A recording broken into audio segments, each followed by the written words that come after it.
I am telling you, it is the definition between an entrepreneur and an employee. The employee goes to the cliff, looks over the cliff, says, is there a balloon down there? Do I just stay? What happens if it hurts? What if I land on my neck? The entrepreneur, they said, we need to jump off the cliff, backs up 10 feet to get a fucking run. This town needs an enema. Fuck. Julio, where's Commissioner Green? Come on, you guys just beat me. You stupid! You don't really think you'll leave? Things change. You got me? Who's got you? Everything changed. And anyone who tells you different is just lying. You know who this is? This is Mark motherfucking Sylvester.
Oh, we're late.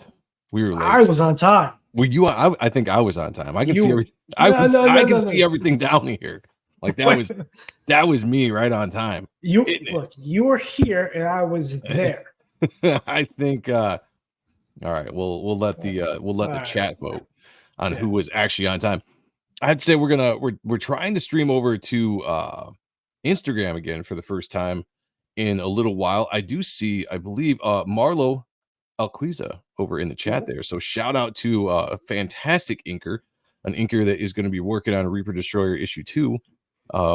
Very excited to be working with him. So shout out to you, man. We got to get you on the show one of these days. Yeah. Thank you for I joining got us. some great questions that I've heard stories about through Carl Allstate that I would love to just pick your brain about. Oh yeah, that'd be awesome. That'd be awesome. We will, let's see. We're streaming over on X, we're streaming on YouTube, we're streaming on Facebook. Facebook is a slow go so far. We're still trying to get some traction over there, but we'll see. We'll see how that goes. Before we start rolling, I just want to say I originally posted the show 2 weeks ago, and I marked who was the first in the chat. We had to push the show back. So here on the Steadfast was the very first one to jump in Wow. into the chat 2 weeks ago. I marked you down so I could give you a shout out. So shout out to you. But today it was Mark Pengrin. Good to see you, brother. Thank you for being here. One in We our got hearts. Duck Bacon in the house. Hail Joe, hail Sean, hail the chat, and ecstatic salutes to the legendary comic colorist extraordinaire, Steve Firchow. And fire. For sure. Love it. Love it. Got a member of the channel, Rick Saylor, in the house. What's going on, brother? What's up, brother? Very good to see you as always. Speaking of colors, we got Dennis Kelly. Mhm. What's up, Joe, Sean, Steve Firchow, and the chat. Hail everybody. I love that. Good to see you, bro. Thanks for being here. Time Scales from San Francisco's here. Good to see you. Good to see you. Apex, my man. What's going on? What is going on? We got Dean in the chat. What's up, Dean? Thank you for being here, man. Member of the channel, Cosmic Studios, as always, is here, rocking and rolling. Paulus Arts, if I can catch up to this, so What's up, here as Paul? well. Good to see you, man. Aha, the funny man himself, Sheldon Martin, is in the house, member of the channel. Always good to see you, brother. Always good to see you. Edwin is here as well. Thank you. Edwin? Thank you, guys. This is a special Wednesday. Oh, here we go. Speaking of There colorists, we we got just go. some great colorists on the show, in the chat. We got Andrew Dahlhaus here. Good to see you, brother. Thank you for joining us as always. Everybody go out and follow Andrew's work. Absolutely killing on everything he does. Everything That's he a does. fact. Okay. Let's Jaro. We're gonna say one more. We're gonna say hey to Moaning. Jaro. What's going on, brother? Thank you for being here, guys. Very special Otten stuff on Wednesday. We're going to dive right into it, but we're going to do the intro because I always get excited about our guests and I forget the intro. So I'm going to slow down. I'm going to slow my roll. Take your time. Slow my roll. It's Wednesday night. I'm feeling good. Welcome to And stuff. Almost 24 years in the business on a technicality. Like Norman, my skills are the baits. I might be a little dysfunctional, but I'm functional. I'm recklessly charismatic, editor extraordinaire, the Hispanic god on paper, the creator type one, the only one, except no duplicates. I'm cooler than the gang, Jersey's finest Sean Ahrendt. With me as always, my brother and I.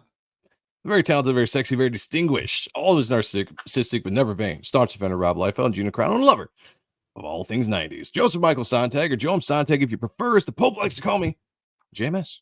Welcome to the show, and as always, what an awesome show we have for you tonight, because, damn it, Sean, who are we talking to, and who are we about to bring on here? We have a legend in the industry. He is one of the, I would like to say, apex of color artists who everybody aspires to.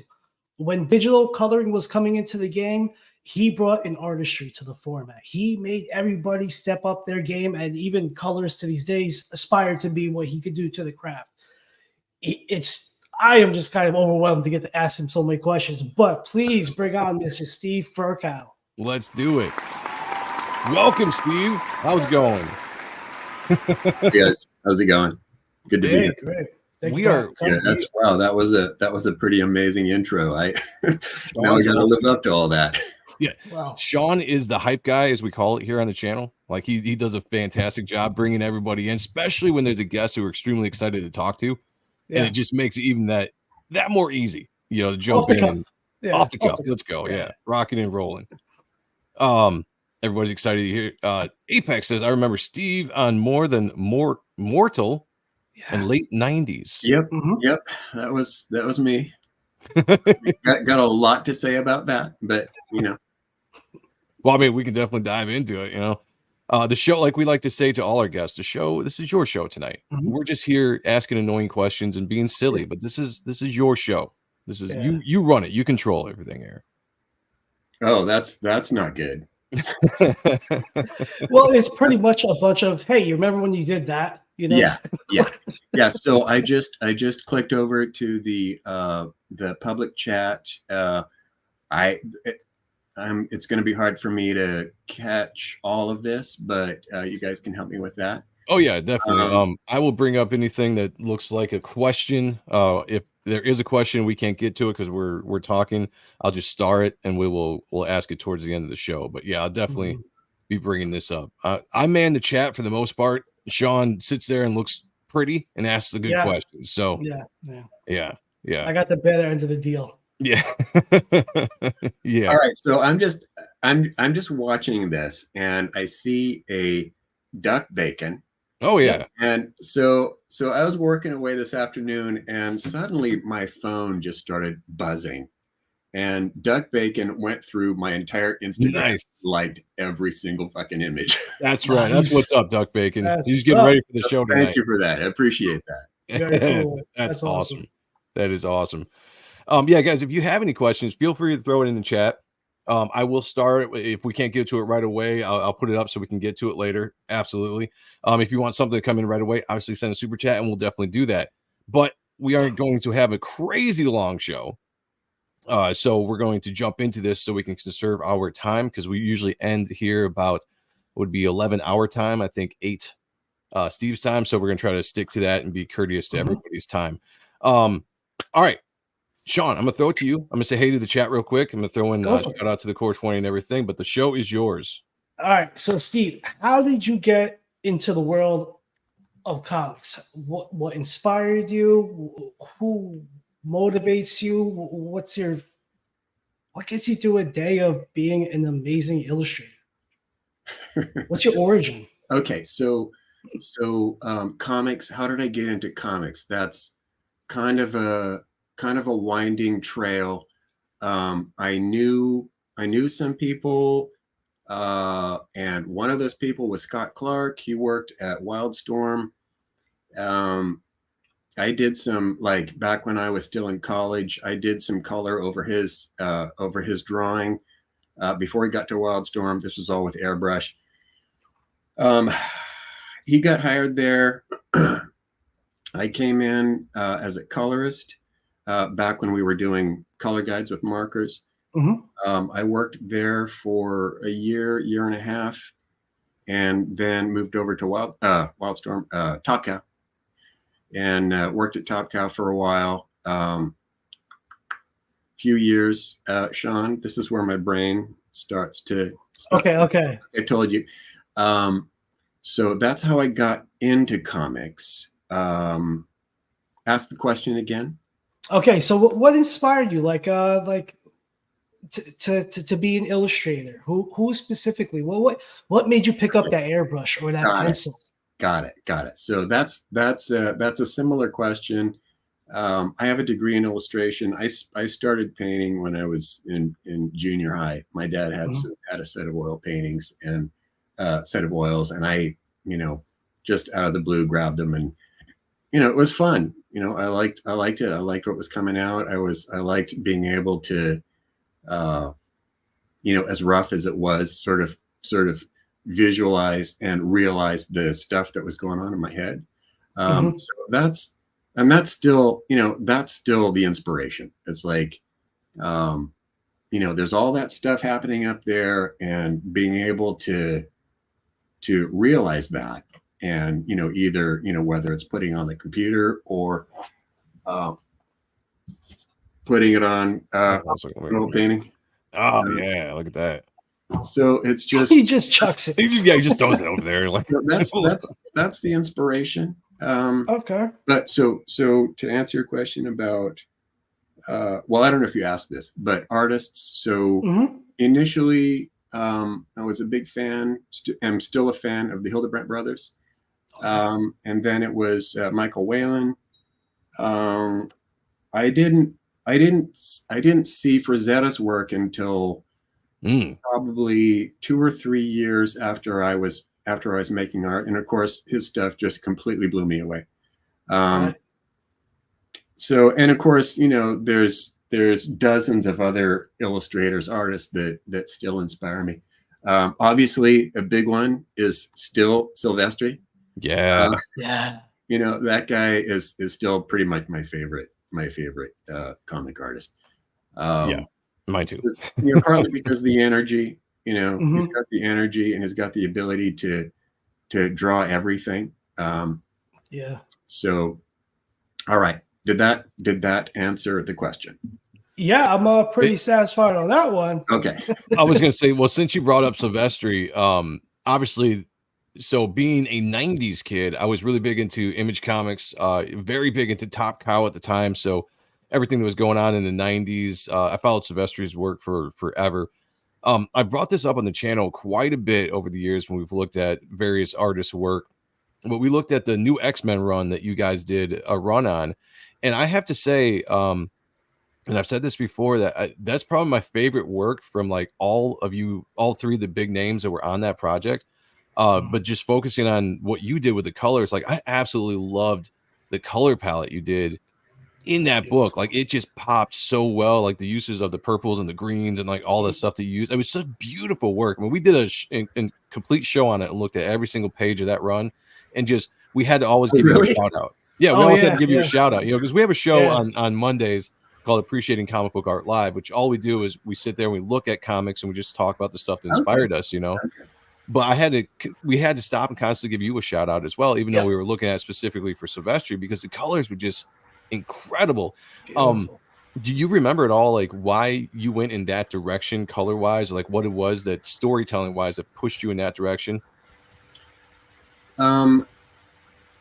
Yes and no. So I don't. None of my art happens through checking boxes. Like it's very freestyle. I've said it before. Do what feels good, upload it, and pray that other people like it. Right. So, and I think I actually said that in the Noman DVD I did. I just so to answer your question about new X-Men, I've always gone through phases where I'm doing like super dense saturated color, and then I'll pull away from that and do like super minimal, minimal palette, limited palette. At that point, I think there was a lot more color coming back, because at that stage I was also working in video games. Okay. Right. So, and the work that I was working on, Call of Duty, Finest Hour, and so everything in that game was realistic and natural. Very, a lot of gray, a lot of natural color, and Top Cow. I think Renee was still the editor there at that time, and so we started working on that book, and I think that's why that color came out. Nice. So it was like, doing the World War II stuff, and I'm back in comics. Let's just throw all the color I can get on there, as possible. So yeah, it was absolutely gorgeous. Like, it's one of those things where, as an artist, or just even, I'm sure just comic readers in general, like, I get really just emotionally involved when I see art, especially just because I am an artist. So it gets me in a different place. Sure. But when I see the colors too, and just everything coming together, like, I see the beauty of what the format of comics are. I can really step back and be like, that's just a beautiful page. Like, I'm just pulled right into the colors. And Andrew Dahlhaus here just called it out. He said, I call it Firchow green. Love the greens that he does. Yeah, there's something awesome about the greens in that book. Like, there's just, I don't know. Like, I'm having a hard time kind of just explaining myself, but just visually stunning. And I just really wanted to talk about it, because I was like, I couldn't go the entire show without bringing it up, because I talk about it all the time. I got one question. I was like, I got one question. I was like, I want to talk about new X-Men run, because the colors were just gorgeous. Well, cool. I sent Dan those green, the Firchow green reference for what he's working on my book. I'm like, that's for a particular scene. I'm like, that's what I want. He's like, I got you. Okay. Nice. Yeah, shout out to the Kemps. Yeah, that was a fun project, and it was also towards the end of when I was doing a lot of interior color. At that point, I had a full-time job, so I was doing that at night, right? Oh, okay. Wow. And so I got too old to do all of the stuff. Gotcha. So that's, and also, I mean, comics are hard. It's like, if you're an inker, they're hard. If you're a penciler, they're hard. If you're a colorist, they're hard. If you're a writer, they're hard. They're just hard. Fun. Like, incredibly fun. If I were independently wealthy, what I would probably be doing is, comics. So also, Andrew Dahlhaus, that's a name I recognize. Hi, Andrew, wherever you are. I think Andrew was in Florida for a while. I don't remember. Anyways, hi, Andrew. Yeah. We gotta get Andrew back on the show one of these days too. I keep forgetting, because we had him on a few years back, and it was a very fun show. Again, just diving into, we're nerds here because we're artists. We love just talking the making of comics. Maybe some people out there would be like, oh, it's kind of boring talk. We're talking about pencils and stuff sometimes. Not for us. But like diving into just the behind the scenes stuff of comics is the things we like, or we love to do. Shout out to Jamie is in the house. Good to see you, girl. Hope you're feeling good. Hope you got your coffee. I'm gonna rock and roll. Got Elon Mudd here as well. Yes, if you guys haven't yet, please like and subscribe to the channel wherever you're watching. Go to the YouTube channel at some point and subscribe to the channel. We would much appreciate it. Andrew's saying Fort Lauderdale. Nice. Oh, okay. Right on. Let's see. Sheldon had a question. He said, when you were coloring at Top Cow, did you talk to the pencil's inker or writers a lot? The pencilers and inkers, yes, because at certain times we were all in the same studio. Like when I first started working at Top Cow, everybody was there, including occasionally some of the writers. So I talked to the pencilers. The first book that I worked on by myself, because when I first got there, the colorists, they had a team of colorists that worked on every single book. So I would go in, at 5 o'clock, and just pick a color guide out of the stack of guides, and they were for all the books. So Weapon Zero, Witchblade. Oh, actually, you know what? When I started there, Witchblade hadn't started yet. Okay. But anyways, you get the idea. Yeah. Yeah. Then they split it up to where there was one colorist per title, and so I worked with Finch, with Dave, on Cyberforce. To answer your question, I talked to Dave, and also talked to the inkers as well. But Dave was also my roommate for a year. Oh, nice. Fun fact. That was fun. You brought up something that I'm always curious about, the color guides. How did that work? How did that work from just because I was under the impression for the longest time that the color guides were like almost like not the finished product, but were like scanned and just adjusted. And then Sean's one day he was like, "No, dude, that's not the way it's done." I'm like, "Okay, since you brought it up, what is the relation between the color guide that you would had, obviously a guide, and then what you would do as the colorist on the book?" Yeah, so I did two things. I got into comics as a color guidist. Okay. So I was actually I had the markers and the airbrush, and then I would send those to the color department, and these were the computer guys, the digital artists, and they would look at those and then basically eyeball it and translate it to the Photoshop. I wanted to, being a media freak and a control freak, I wanted to do everything, right? Right. I wanted to do that, partly because there were. I probably shouldn't tell this story now, but just do it. There were some unfortunate things that happened when I was at Wildstorm because I was doing color guides. Somebody else was doing the actual color, and the penciler was blaming me for mistakes that the digital artist was making. Oh, okay. So I almost got kicked off. It was Stormwatch with Matt Broom, and I almost got kicked off of that book. Oh wow! Because he was like, this is all wrong. This isn't working. So I drove down there. I drove down to San Diego and met Matt for the first time, and we sorted it out. And I showed him the guides. I was like, well, this is what I did. So whatever happened in the book, that wasn't me. So to answer your question, that's what I started doing. When I went to Top Cow, I learned how to do the digital stuff, and then I was doing both. Okay. Right. So for a while I was doing digital color guides, and then Brian Haberlin, Brian was the head of the color. Yeah, department. yeah. He was like, hey, just don't do the digital color guides. Just go straight to color. Right.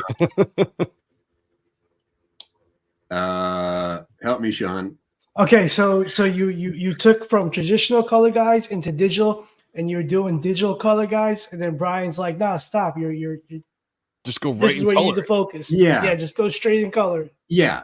So at that point, at least at Top Cow, that's kind of when the color guide process started to go away, and the people who were doing color guides just got on the computer and started doing the color themselves. So so they went from being guidists or whatever to actually being the colorists of the books and stuff. Okay, that makes sense. All right, so that's kind of similar to what I kind of thought, but even though I was kind of wrong on that, you were on the mark, baby. I was close to it. Yeah, I was same close chapter. Yeah, right. Different page away.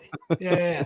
Because I've got some of Joe Chiodo's original color guides from Pitt. Oh wow. And those are probably actually worth a fair bit of money.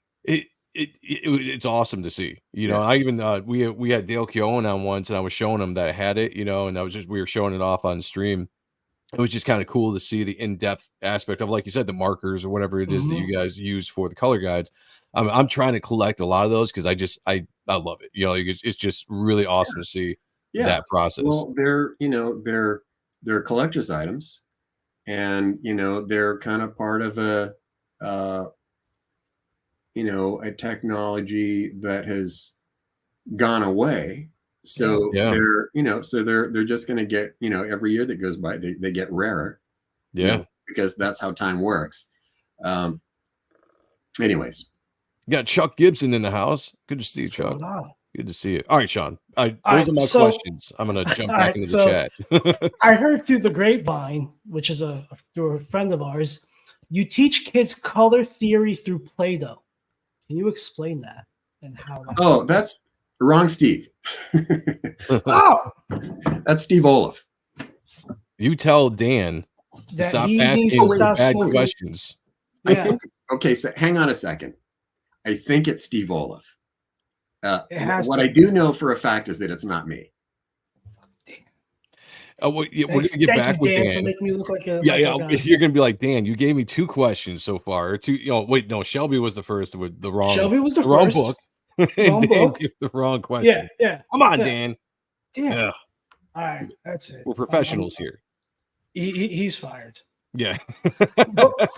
So you brought an artistry to the digital format, like where a lot of people were just doing a few gradients, making it shiny and cool, but like you brought a real craft to it. Like, is there a particular page or even a series, a run of the books where you're like, I'm the shit, like where you really got the hang of it, because you said you started doing the color guides and then you went to do the mishmash until Haberlin's like, no.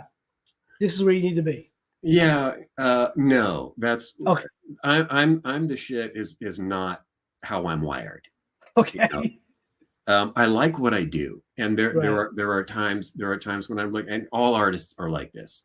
When you look at something and you're like, wow, that's cool. You like it. It's exciting. Mhm. But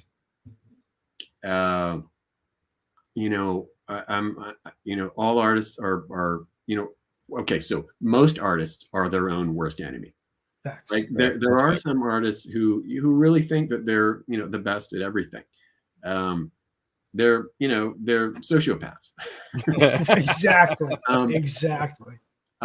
So I just, what's the question again, Sean? All right. Is there a particular memory of a book that you did where you were just like really proud of it? Like just like really did a good job on this, or a page, or just a memory? So there are some that were especially fun for that reason. Mhm. One is New X-Men. Yeah. Partly because I had been out for a little bit, out of the business for a little bit. I had never worked on X-Men before. Worked on a bunch of the Top Cow stuff. Never worked on X-Men. Never worked with, I think was it Grant Morrison? Who was the writer? Yes. Yes, There's Grant Grant Morrison, Morrison on that run. Yep. And Mark was firing on all 12 cylinders. Yeah. And Joe, so that was a lot of fun. Another one that I really, really liked working on was Aphrodite 9. Oh, yeah. That's a great Oh, one, too. beautiful. Yeah. And that partly because it was Aphrodite 9 and also F5, which it was Tony Daniel. Tony Yeah. Daniel, yeah. So those 2 books, because I had just spent 2.5 years drawing More Than Mortal. That's all I did, like 24/7. And it was brutal. And I lost all my money. It was fun. Oh, geez. Okay, but I lost all my money, went into debt. And, Oh, no. and I was like, okay, I gotta stop this. I gotta make some money. I gotta go back to Top Cow and color. So what happened was, because I'd done, all of that drawing, I drew like 14 books. Yeah. The color, not having to worry about the drawing was just, it was just like, oh shit, I can do all this stuff, and I can put all of my creative energy just into the color. Mhm. Right.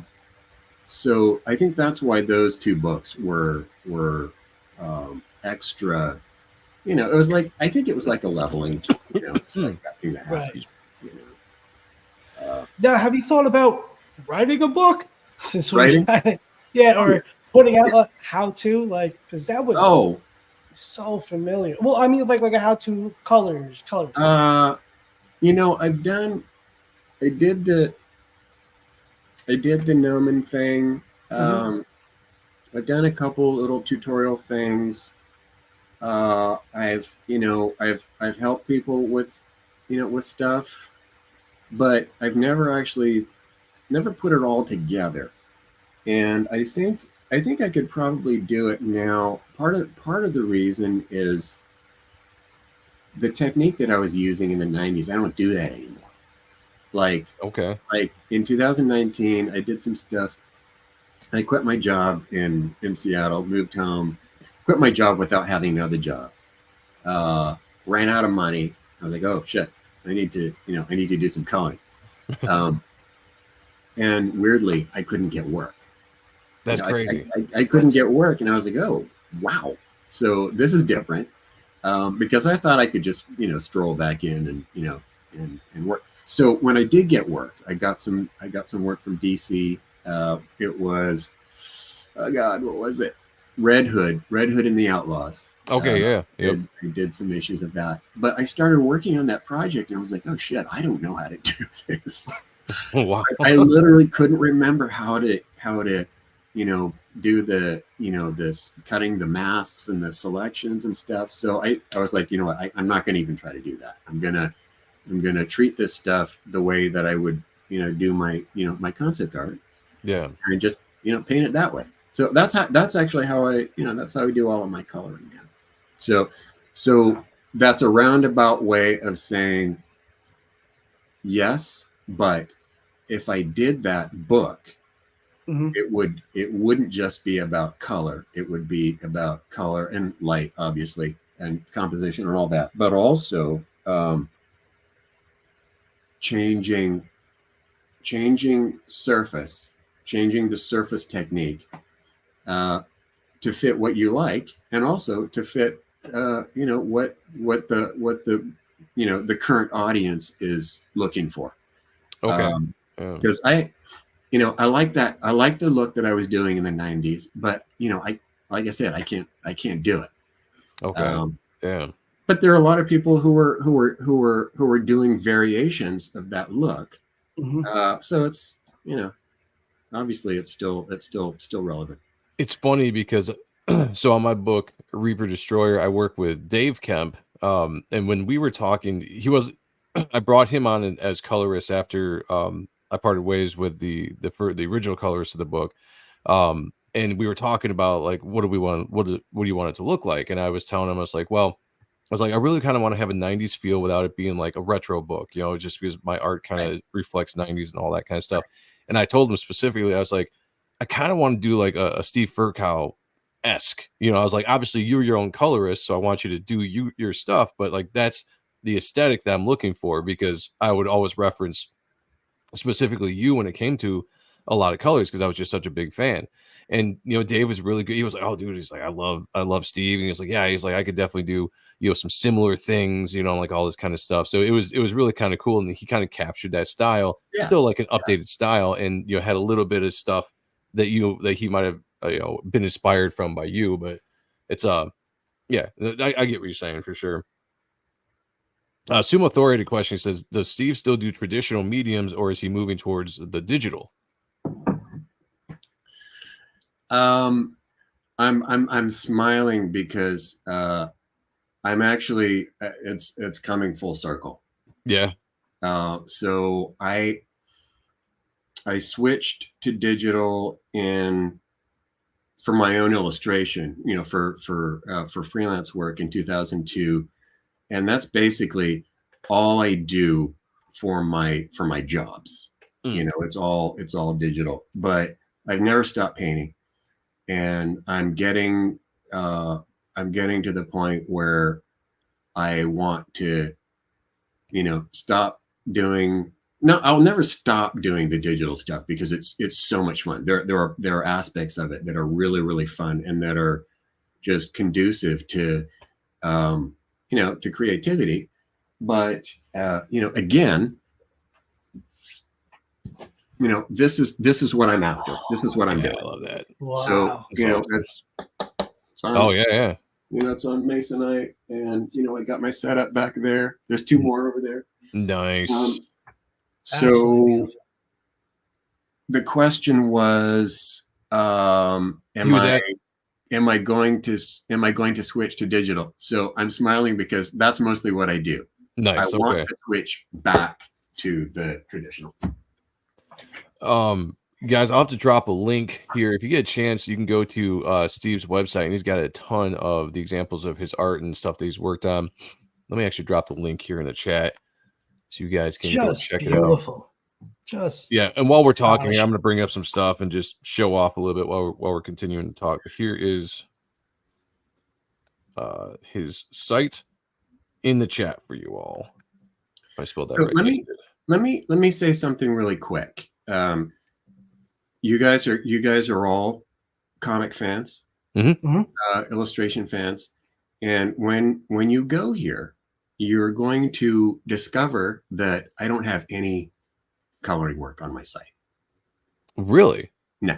Really? Okay. No. And I don't have it on my ArtStation page. I don't have it on Instagram. And the reason for that is because I want to, I have my own brand, right? Okay. And as much as I love coloring, when I'm dead, I don't want to be just known as a colorist. Right. So it's a little tricky because I don't want people to be offended, and it's not that I don't like coloring. It's just that it's too easy to get, for me as a creator, to get distracted by it. Gotcha. Right. So, am I being offensive? Is this? No, not at all. Not towards So us. you've got most of your paintings and stuff on here. Yeah. So I mean, so when you say none of your coloring stuff, you're talking about like the comic book stuff that you were known for. Yeah. Right. No, absolutely. So if you guys go to this site, this is Steve's actual work. You get to see a lot of his paintings and stuff, which are gorgeous. I mean, that's one of the reasons why I want to bring up the site to just kind of go through this. And I see the site going in there. A couple of mods are dropping it as well. Appreciate you guys. Go check it out, everybody, because it's, besides us talking comics, that's what we do here. Just in general, though, his site for all this art. I mean, look at all this really awesome stuff. I mean, the stuff is great. It's gorgeous. Yeah. Again, just the color palette in this that you're using here. I mean, is this video game concepts, or is this just? Yeah. This is actually a project. This is the work that I do now. This is a phone game that we shipped, the studio that I work at. We shipped last February. It's Final Fantasy War for EOS. So yeah, this is the stuff I'm doing. This is the most current stuff that I'm doing. No, yeah, I love this. I love it. Yeah. Thank you. Comic art attracts the crazies. That's true. That is true. Yeah, absolutely. Oh man, yeah, look at that variation of it. Yeah, go check the site out, guys, because there's just beautiful artwork. We talk mostly here about Steve and his color work, because that's just kind of where Sean and I come from with the 90s and stuff. But overall, the art aspect, the overall artist that you are, is showcased on your site. So definitely go check it out, guys. There's some beautiful, I mean, this stuff just blows me away. Just structure of it, just the visual aspect of it, just fantastic, man. Cool. Thank you. Yeah, I may eventually put up a section that is just color. Yeah. But it's it's one of those weird things where I have mixed feelings about how to do that. Right. I feel you. That makes sense. I understand. Anyways, But all of this stuff, like when I'm coloring, all of this stuff goes into, whatever I'm coloring. Same thought process. So with this, this has got some comic stuff in it. yeah, I was just gonna say you got this section here again with your art. It's awesome. It's kind of funny because I feel like a lot of the guys at Top Cow, or at least the guys I followed, were also good artists besides what they did. Like, Joe Weems is a really, really good artist besides being, legendary inker. You're a really good artist in general besides coming up being known as a colorist. I think that's really cool, the dual aspects of everybody's talents that kind of came up from that era, from that company. Oh, wow. Yeah, look at that. Nice. Now, is this all traditional? And then you just paint over it digitally? Pencil. Yeah, this is it's pencil. Nice. Yeah. It's big. It's like 20 by 30. Oh, wow. Oh, yeah, wow. yeah. Look at that. Yeah, 20 by 30. Holy cow. Yeah. So who else? Richard Isanov also does, is an illustrator. Mm-hmm. Dean White does illustration as well. Obviously Joe, a bunch of the guys that worked there, also do their own illustration. But so this thing here that you're on right now, this is a project that I have been working on for a while. It's it's my story. If I were independently wealthy, this is the stuff that I would be drawing. And it's basically a Conan ripoff. I was just going to say, I got that Conan feel absolutely to it. That's kind of my, I don't know. I'm not going to say it's my sweet spot, but I love that stuff. I mean, you can never go wrong with, that kind of feel. Like, there's a lot of people that kind of do a similar thing. And as long as it's done right, it's always awesome because people love the whole fantasy, books. Yeah, that's the trick is what twist, what new thing can you bring to it? Right. I love the color palette here. I love how just getting into like the negative space, how you've just filled this up with the different textures, different colors just bleeding together. Like, see, that's the kind of stuff. And it reminds me too of like kind of what you did on the new X-Men run where you had all these brilliant colors melding with each other. And that's just, for some reason, man, it's like, it's eye candy, right? For me, like I could get lost in looking at stuff, just the simple stuff like this. Just beautiful. Yeah, cool. How long does something like this take you? That was for the whole thing, like the drawing and inking, and so I also don't look too close at this, but I also ink these. Oh, nice. I mean, to me it looks fantastic. Yeah, so whenever I try to do my own inking, that's when it becomes very, very clear to me how incredibly hard inking is. Shout out to the inkers out there. Absolutely. Like, oh my God, how do you guys do this? So to answer your question, the color, I don't know, probably 4 to 6 hours, because what I tend to slam through stuff. Yeah. Get 90% of it done in 3-4 hours, and then I'll spend 2 hours just messing with it. And typically what I also do is I'll put stuff down, or I'll send it to myself and look at it on my phone. Right. Yep. Because now obviously that's where most people are going to see it. So look at it and then just, put it down. And even if I like it, I'll just leave it alone for a couple days, come back to it, do another version, and then, just keep iterating on it until, because typically, 3 days later, even if I like something, I'll come back and go, oh, well, I didn't do that right, or this could have been done, better or differently, or I would like it if the colors were doing this. So it's just it's an iterative process, and not saying that it's done until, I've put way too much damn time into it, basically. Where did you get your like, for better or lack of word, like your artist style from? Like, like to me this looks like, obviously like kind of a comic booky kind of feel, fantasy feel. Who was the influence when it came to like the penciling or inking aspect of your work? So, still mostly it's the 90s, the Top Cow look. Yeah. That influence, like the hatching, the rendering. I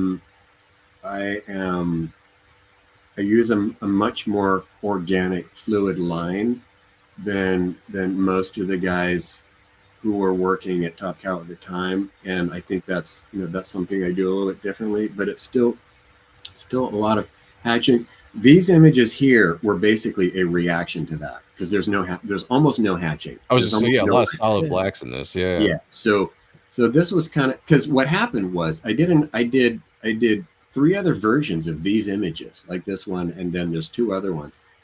And nice. I did the line thing where I was just burying the whole thing in lines.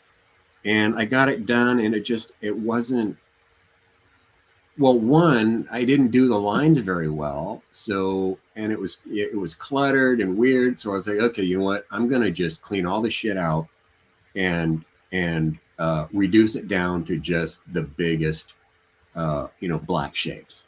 Yeah. So that's how these came out.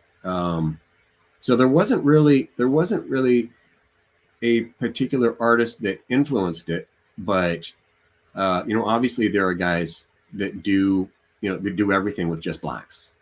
Yeah. So, I mean, I guess Tim Sale. Well, yeah, that'd be a good one. Tim Sale did that stuff. Mignola was really big on yeah. blacks. I mean, all those guys. Yep. Yeah. A bunch of Italian artists work that way. It's scary, but it's also really fun. It's a fun way to work. And it looks good too when you can pull it off. Because I mean, we grew up in the era of the cross hatching and all that stuff, which it looks good. When you really know how to do it, or you're working with an inker that can, bring it out a little bit better. But also just a solid black sometimes can just, accentuate the shapes and the depth and all that stuff, and just look really, really nice and clean. So like you're saying, like, yeah, this doesn't really need a lot of hatching on it the way you did it. Especially with the colors over it. Right. So you know what? I think the other reason why I did it this way is, again, because I can't ink, right? And hatching and rendering and pulling gradients out of blacks, right, with ink is just incredibly difficult. So I didn't do that. Right. Like, I'm not doing that. Yeah. So. Well, I mean, yeah, you got to have a love to do that, and also have a knowledge of doing it correctly, because we can. And I'm still even working at trying to get better at it. When I worked with Weems, when he inked some of the book, seeing what he did with my pencils and how he took some of my cross hatching and all the rendering that I would put into something, and how he would ink over it, and he would do his style over it, and his style would look absolutely correct. And I go back and look at my pencils, and I can see how I put the ground floor there, but then seeing a professional at the time really go over it and polish it off and make it look perfect was a big eye opener of like, oh, okay, cool. So I know how to kind of study the art a little bit, and I'm like, I can get better just by watching a guy like Joe Weems, or Bat worked on some of the book as well. Just watching them ink over me and be like, that made me a better artist just working with them and seeing what they did. Totally. Yeah. Working, having somebody, obviously having somebody at Joe and Bat's level, working on your stuff is like super exciting. I got Joe to ink some of my stuff, and it was just like, it was really, really cool. Yeah, I think you had an example. I thought there was one on here. when you clicked on the Um, comics section that I think had there your is art and one. his ink. Yeah, there should be one in there. Da, da, da, da, da. Here we go. That's Oh, it. there we go. Yeah, Yeah. Hell yeah. yeah.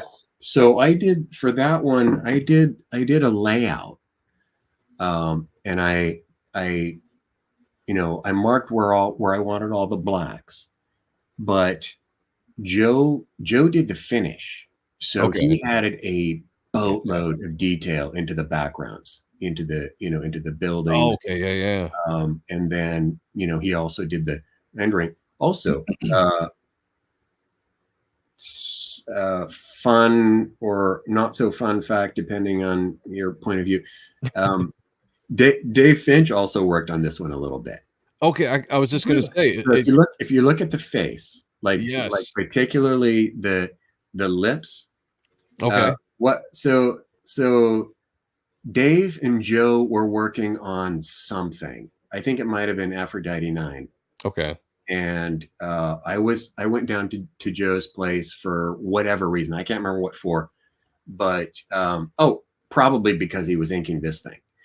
And Dave was there, and we were just hanging out, and Dave did some corrections on the rendering, and so anyways, it was That's cool. It's funny that you say that, because when I look at this piece, the first time I saw it, at first I thought it was Finch, just by judging by some of the things I saw. Like it's probably the face and just kind of some of the style, and then I was like, oh, it's like Firchow drew this. Like, and I was like, Weems inked it. Okay, that makes sense. It's got that style to it that Weems will bring to most anything he does.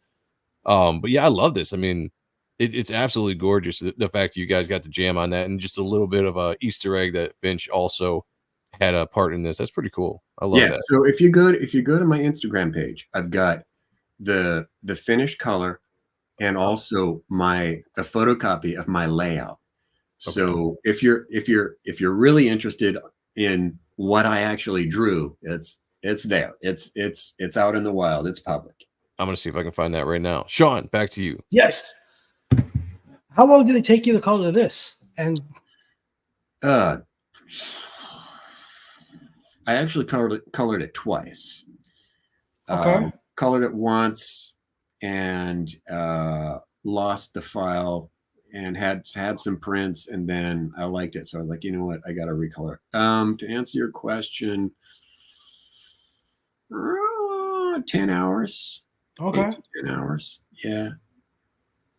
What's some advice that you would give some up and coming colorists, or somebody that wants to take the dive into the artistry of being a colorist?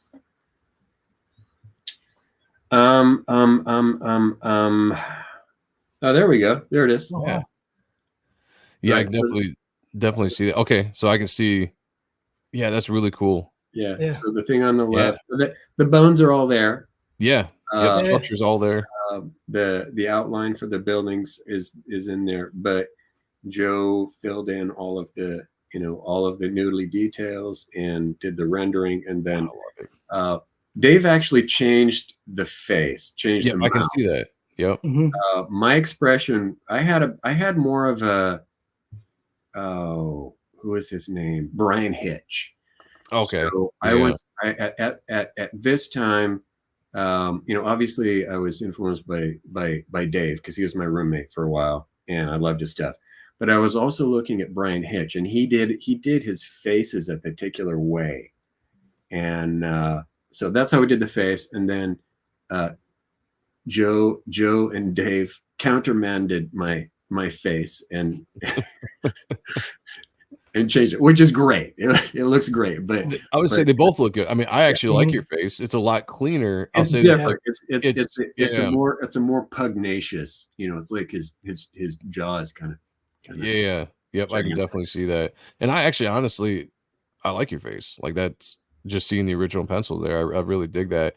But yeah, just seeing the collaboration. That's what I love about art and working with guys like Weems, or anybody that brings the piece together and just adds stuff to it. 'Cause we talked about inkers, I think, get a bad rap sometimes because people just don't really understand the importance of their job.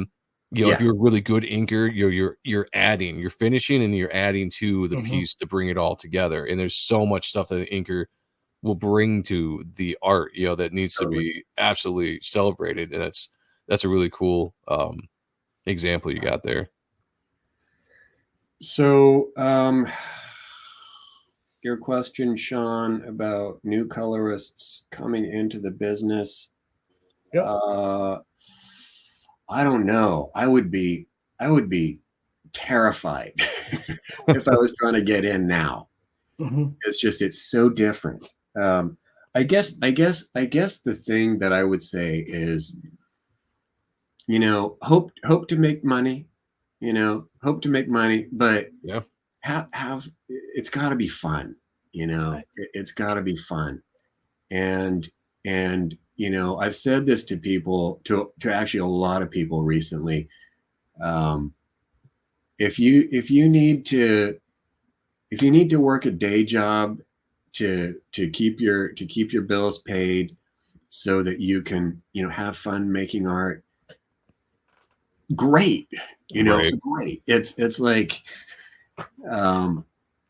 you know, it's like art becomes a job, you know. No matter what you do, it's eventually going to become a job. And you know, there are a lot of days where I'm just like, oh my God, why do I have to do this? Yeah. So you know, make sure that it's fun. Right. You know, make sure that it's fun. Make sure that it's something that you really want to do. And also, it is very hard to avoid being distracted by 10 billion opinions. Yeah. So, you know, it's good to, so if you have a bunch of people that you like, you know, you got 20 different artists that you're influenced by, that's fine. But pick two, you know, pick 2 or 3 and just, you know, narrow it down. Right. And then, you know, if you post your stuff online and people say, well, you should have done it this way, you should have done it that way, you can say, well, these are the guys that I'm looking at, and this is why I made these, you know, this is why I made these choices.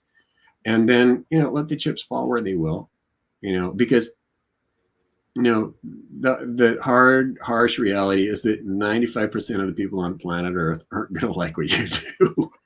No, that's a great True. point. And there's a lot of art critics now with social media. Yeah, that it's ridiculous. You know, It is absolutely police. ridiculous. The art police. Yeah.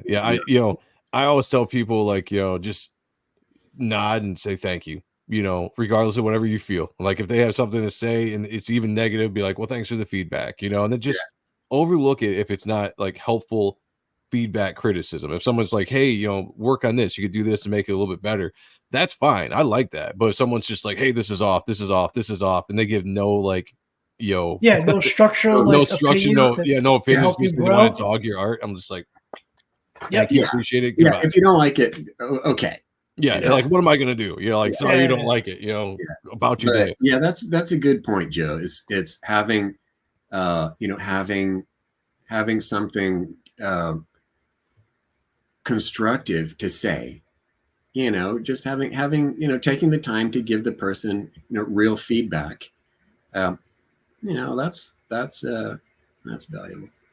Guys, we're gonna take this last question and we're gonna wrap the show up here. But member of the channel, Sheldon Martin, for $4.99 super chat. Thank you, brother. Appreciate you. Says, any stories about Dave when he was your roommate you can tell?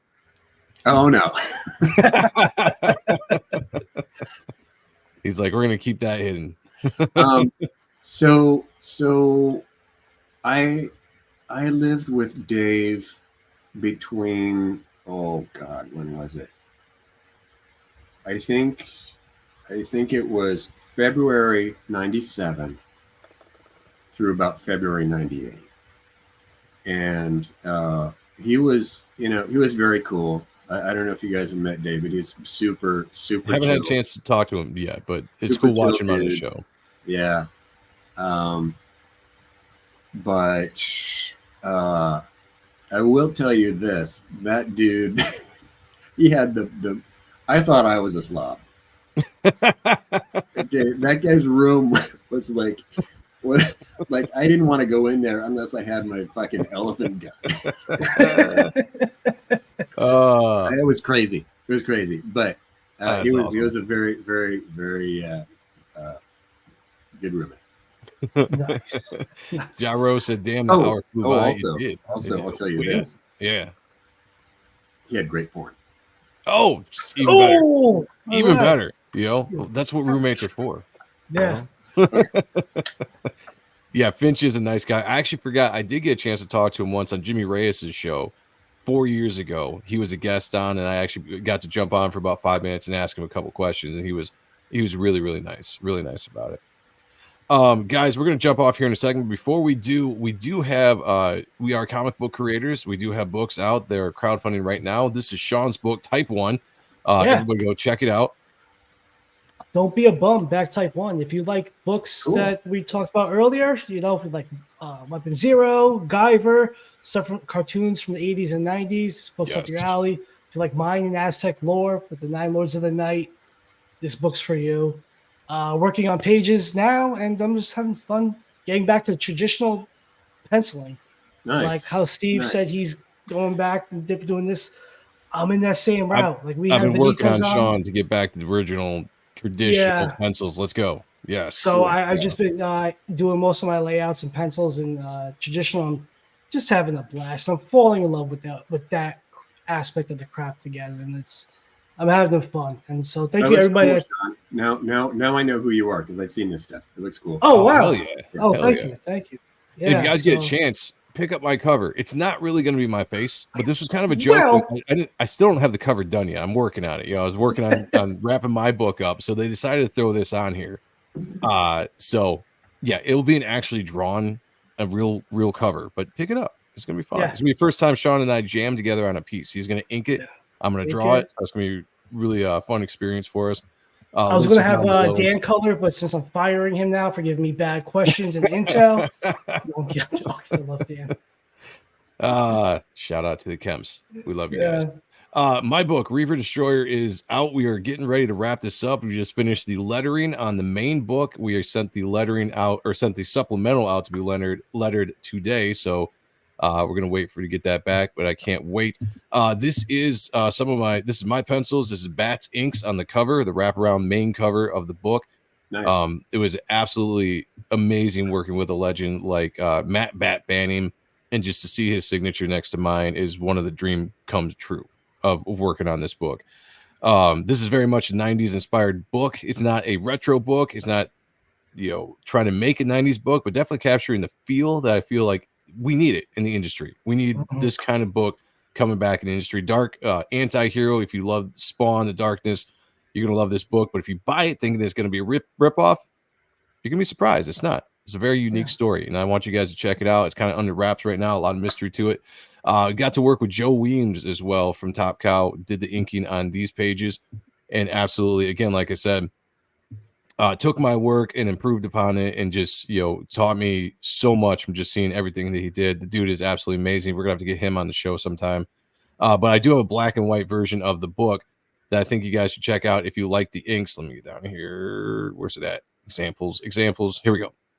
If you like just some of the raw inks, the scanned versions of the book will be in there from Joe Weems, Matt Bat Banning, Marlo Aquiza, and a bunch of other guys, including inks pages by me as well. So definitely check it out. Links are down below. That's a shilling we do on this show. Reaper Destroyer, Type 1, Don't Be a Bum. Go back in both. We appreciate you guys in the chat. Steve, thanks so much for coming on. This has been a honor and a pleasure to talk with you. I'll have to do it again sometime. Yeah, it's been fun. Definitely. Cool. Definitely do it again. Before we get out, if anybody's interested in your work or following your stuff, where would they go? Google Steve Firchow and hit search, and that'll take you to my my website. I like that. That's a great answer. And there's a there's a little contact page on there too. So if you feel like you need to write to me, you can also do that. That's awesome. That's awesome. Cool. We got a short intro. Stick around before you leave. We'll just wrap this up backstage after a while, or after we're done being live. But shout out to the chat. You guys are great watching over. Let's see, we got 86 people all together here, 62 watching over on X. Shout out to the Xites, and 24 over on YouTube. Still 0 on Facebook. We're working on that site. We'll see what we do.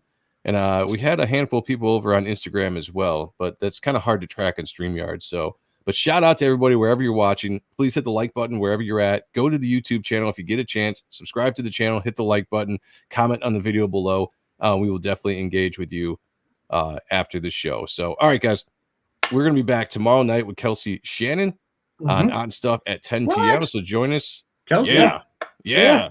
All right. Tune in. Yeah, it's gonna be a fun show. Always fun talking to him. Good guy. He's a blast. So until then, guys, I end this all the time. Same way. Be good to each other. Take care of one another. And as always, picture me naked. I'll talk to you all later. Peace.